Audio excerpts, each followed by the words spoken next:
व्यक्तियों को दबाने का काम किया, जो इस सरकार ने किया, किसी सरकार ने नहीं किया है। मैं कह देना चाहता हूँ, इसीलिए भाई चंद्रशेखर आजाद जी ने अपनी आजाद समाज पार्टी का गठन किया था। और ये पार्टी का मकसद यही है कि दबे शोषित व्यक्तियों को ऊपर उठाना, उनकी आवाज को बुलंद करना और उनकी बातों को ऊपर रखना, सर्वोपरि ही रखना उनकी बातों को, और शिक्षा पर जोर देना। भाई चंद्रशेखर आजाद जी ने शुरुआत शिक्षा से ही की थी, और शिक्षा से ही इसका महत्व रहता है, और शिक्षा ही इसका मूल जड़ है। भाई हमारे बाबा साहब डॉक्टर भीमराव अम्बेडकर जी ने तीन बात कही थी, शिक्षित बनो, संगठित रहो और संघर्ष करो। अगर ये तीनों चीज हमारी बहुजन समाज में आ गई तो इस ताकत को कोई रोकने वाला नहीं है, और ना ही कोई रोक सकता है। इस ताकत को कोई रोक सकता है क्या? नहीं रोक सकता है। और ये ताकत कहां से आएगी? जो शिक्षित व्यक्ति होंगे, जो शिक्षित होंगे वो अपनी बातों को बुलंद कर सकते हैं, जो शिक्षित नहीं होंगे वो अपनी बातों को बुलंद नहीं कर सकते हैं, क्योंकि ये मनुवादी लोग उनको दबाने का काम करते हैं अगर ये शिक्षित नहीं हुए तो।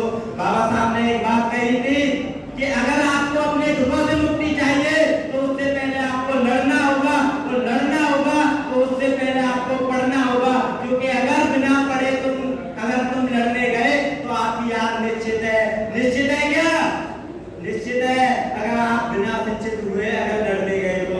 इसीलिए हमारे जीवन में शिक्षा का महत्व बहुत जरूरी है, और शिक्षा होना भी जरूरी होता है, क्योंकि अगर बिना शिक्षा के कोई भी काम अगर आप करोगे तो लोग आपको दबा देंगे और आपसे इतने सवाल पूछेंगे कि जिसका आपके बिना शिक्षा के आप पर कोई जवाब नहीं होगा।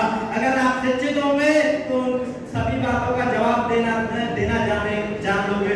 आज पेरियर साहब को मैं याद करता हूँ, उनकी विचारधारा को याद करता हूँ। मैंने उनको पढ़ा है तो मैंने उनसे सीखा है कि उन्होंने जो सच्ची रामायण लिखी उसको ऐसे ही नहीं लिख दिया। उन्होंने सभी रामायणों को पढ़ते हुए उन्होंने जो सच्चाई थी उस सच्चाई को उन्होंने अपनी बातों में रखा।